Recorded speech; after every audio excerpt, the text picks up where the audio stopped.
ये 5वें स्कंद में आता है कि प्रतिष्ठापुर, जिसे आज पटना कहते हैं हम, बिहार का, चंद्रवंश का ये ययाति नाम का एक राजा था। ययाति नाम का एक राजा था। तो कथा कहाँ से शुरू होती है भागवत में कि ययाति नाम का एक राजा था। उस समय देवों के गुरु बृहस्पति थे और वो दैत्यों का गुरु बृहस्पति था। बृहस्पति शुक्राचार्य था, दैत्यों का राजा था बृहस्पति। तो देवों के गुरु कौन थे? बृहस्पति। और दैत्यों के गुरु कौन थे? शुक्राचार्य। तो ये गुरु और राजा की पुत्रियां थीं। और दैत्यों के राजा बृहस्पति की पुत्री का नाम था शर्मिष्ठा और देवों के राजा की पुत्री का नाम था देवयानी।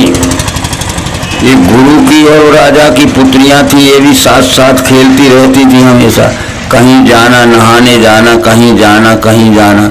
एक बार ऐसा हुआ कि वो दैत्यों के गुरु बृहस्पति की पुत्री शर्मिष्ठा राजकुमारी और देवों के गुरु बृहस्पति की पुत्री देवयानी एक साथ नहाने गई।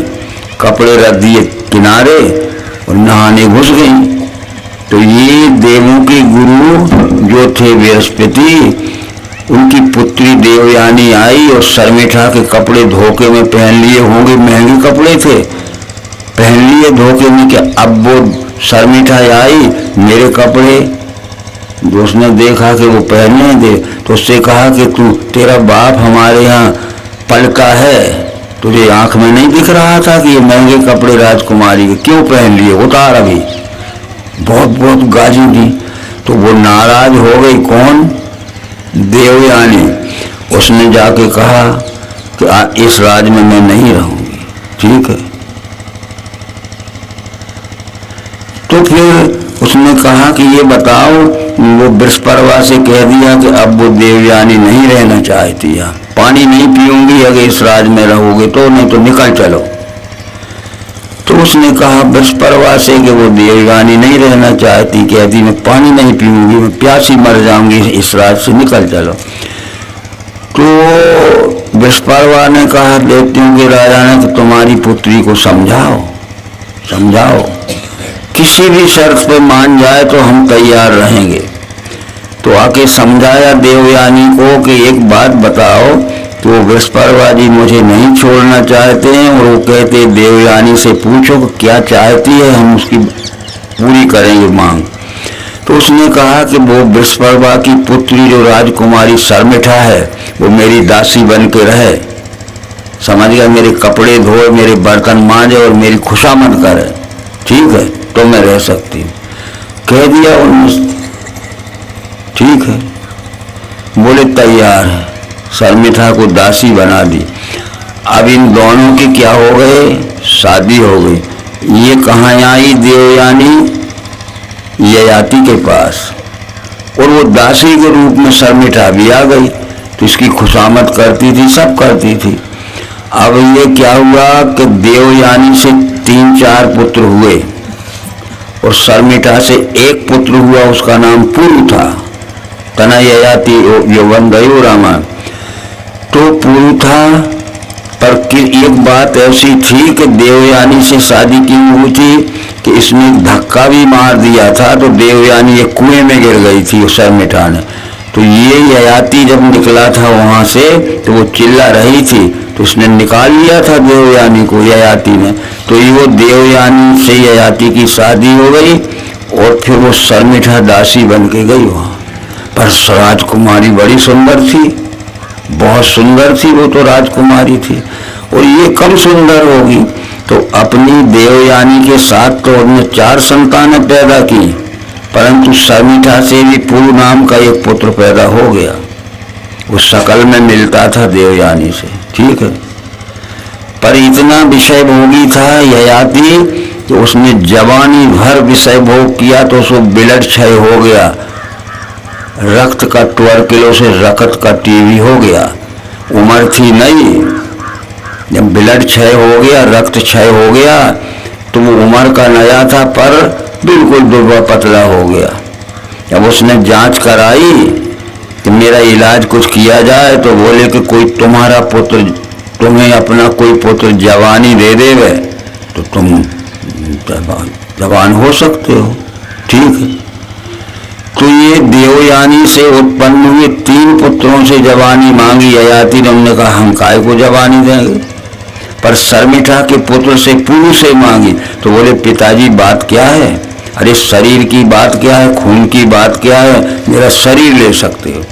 तो ये आयुर्वेद शास्त्र में लिखा है, चिकित्सा शास्त्र में लिखा है कि रक्तम सर्व शरीरस्थम जीवस्याधारम उत्तमम, खून ही जवानी होती है। यदि 20 वर्ष का तरुण, जिसको अनीमिया हो गया होगा, रक्त अल्पता हो गई, ब्लड क्षय हो गया, तो 20 वर्ष का आदमी 60 वर्ष के बुढ़े से भी कमजोर हो जाएगा सूख के।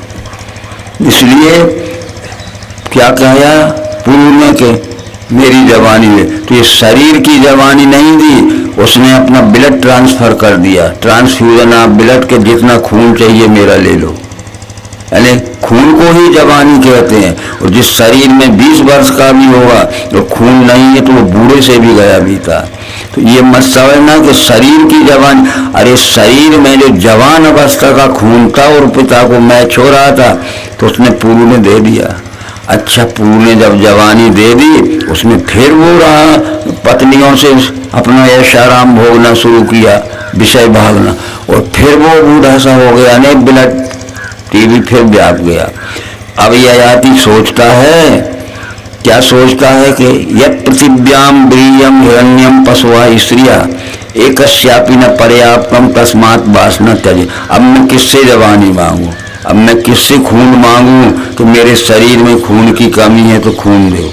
तो उसने सोचा यत् पृथिव्याम ब्रीयम हिरण्यम पशुआ स्त्रिया, इस संसार में जितना भी उत्तम खाद्यान्न है, ऊंचे से ऊंचा भोजन, ब्रीयम हिरण्यम, इस संसार में जितना सोना चांदी हीरे मोती आदि हैं, और इस संसार में पशुआ, जितने इस संसार में उत्तम सवारी वाले पशु हैं और दूध देने वाले पशु हैं, उस संसार भर में जितनी सुंदर और तरुण स्त्रियां हैं, अरे विषय भोगी चाहे तो एक के लिए काफी नहीं है। इसलिए आज से मैंने कान पकड़ के विषय भोग त्याग दिया और जंगल में चला गया, पुरु को राज दे गया। इसलिए विषय भोग का समय था वो जवानी आने, उसने ब्लड ट्रांसफर कर दिया। आज भी जिनके शरीर में खून नहीं आता और दुख तकलीफ रहती तो डॉक्टर कहता पहले खून लगेगा तब ऑपरेशन होगा, चाहे नया लड़का हो चाहे पुराना हो, बिना खून दिए नहीं हो सकता। तो अपन ब्लड बैंक बने हैं, उनमें से बैंक देते। शरीर की जवानी नहीं दी, वो अपनी जवानी का खून अपने पिता को दे दिया। अब समझ सकते हो तो समझो। तो ये सब बातें, इनके कुछ भावार्थ अलग रहते हैं और इनके शब्दार्थ कुछ अलग रहते हैं। तो अध्यात्म रामायण में श्री रामचंद्र जी ने अपने छोटे भाई लक्ष्मण को ये ज्ञान दिया है उत्तरकांड में। लक्ष्मण, किसी बात को समझने के लिए भाषा शास्त्र में 3 नियम होते हैं, जहित स्वार्थ लक्षण, अजह स्वार्थ लक्षण और मिश्रित लक्षण। जैद स्वार्थ लक्षण भाषा शास्त्र के उस नियम को कहते हैं कि जो हम शब्द बोलते हैं, शब्दार्थ छोड़ के भावार्थ लिया जाता है। ठीक है, वो भावार्थ क्या कहलाता है? जहद स्वार्थ लक्षण। हम किसी के घर में बैठने गए हैं, हमने कहा कि भाई टाइम होगा, हमें जल्दी जाना है, तो गृहस्थ का कहता है अरे 2 मिनट और रुकिए, चाय नाश्ता आ रहा है। 2 मिनट तो और रखो, चाय नाश्ता आया। अरे चाय नाश्ता आ रहा है कि लाया जा रहा है? रख देना चाय नाश्ता, अरे चाय नाश्ता, अरे चाय, पर शब्द ऐसा ही बोला जा रहा है, रुकिए तो न, चाय नाश्ता तो आ रहा है। हम घर में गए, किसी से बुलाते क्या खाना बन रहा है? अरे बन रहा है कि बनाया जा रहा है? अपने आप इसको क्या कहते हैं? जो शब्द हमने बोले थे, शब्दार्थ को छोड़ के उसका लक्ष्यार्थ लेना पड़ेगा। बहुत सी बातें हैं। इसी तरह अध्यय स्वार्थ लक्षण भाषा शास्त्र के उस नियम को कहते हैं। एक सिद्धांत दिया, गंगायाम घोषा, गंगा में घोषियों के घर हैं। ठीक, तो उसका मतलब है कि ये तो मानना पड़ेगा कि गंगा में घोषियों के घर हैं, तो गंगा के पानी में घोषियों के घर हैं कि गंगा के किनारे घोषियों के घर हैं। तो हम कहें गंगायाम घोषा, गंगा में घोषियों के, घोषी एक जात होती है, तो वो घोषियों के घर हैं कि गंगा के किनारे होंगे।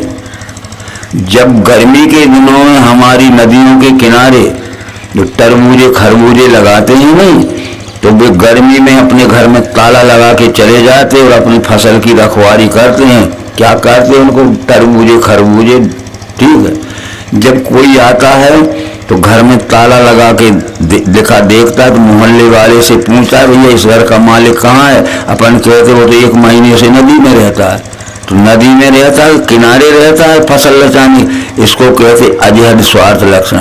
यहाँ शब्दार्थ तो लिया ही जाता है पर उसके साथ नदी के पानी में नहीं रहता, किनारे रह। ये कहते हैं इस घर का मालिक है, वो महीने से नदी में रहता है, तो नदी के किनारे रहता है। ये भाव शब्दार्थ तो जोड़ना ही पर भावार्थ रहना पड़ेगा। पर तीसरा हमारे जीवों के लिए लिखा है, क्या है? सो हम देवदत्ता, ये लक्षार्थ उसका।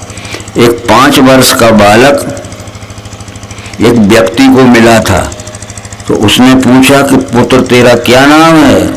मेरा नाम देवदत्त है। वो संस्कृत सह अहम देवदत्ता, मेरा नाम देवदत्त है। अब वो लंबे समय के बाद जो 5 वर्ष की उम्र में बच्चा मिला था, लगभग 15-20 वर्ष बाद उसी व्यक्ति को फिर मिला और पूछा कि पुत्र तेरा क्या नाम है? बोले सह अहम देवदत्ता। सह यानी वह है, अहम यानी मैं, देवदत्त मैं वही देवदत्त हूँ जो 5 वर्ष की उम्र में तो ही अज्ञानी मिला था। आज मैं 20 वर्ष की उम्र में पढ़ लिख के ज्ञानी हो गया, ठीक है। तो सोहम अस्मीति वृत्ति अखंडा, रामायण में लिखा, सोहम अस्मीति वृत्ति अखंडा दीप शिखा सो परम प्रचंडा आत्म अनुभव सुख प्रकाशा तब भाव वेद मूल में। इसी तरह जीव जब तक अज्ञानी रहता है, तो जब सदगुरु मिल जाते हैं तो उसको ये निश्चय हो जाता है। तुलसीदास कहते हैं सोहम अस्मीति वृत्ति अखंडा दीप सखा सोई परम ठंडा आत्म अनुभव सुख प्रकाशा तब भाव वेद भूल। वो 5 वर्ष 6 वर्ष की उम्र में जो बच्चा मिला था, तेरा क्या नाम है? मेरा नाम देवदत्त है। वो जब 20 वर्ष की उम्र में फिर कभी मिल गए तो क्या नाम? बोले मैं वही देवदत्त हूँ जो आज 20 वर्ष में मास्टर और डॉक्टर बना बैठा हूँ।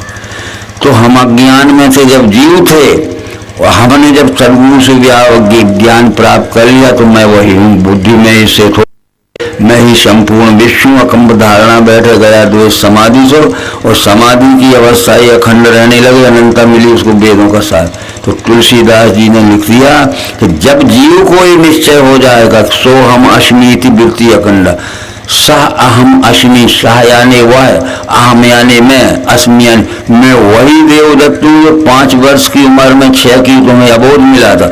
आज मैं 20 वर्ष में वो डॉक्टर हो गया, प्रोफेसर हो गया। तो भैया अपने ये विश्व रूप का ज्ञान मिल गया।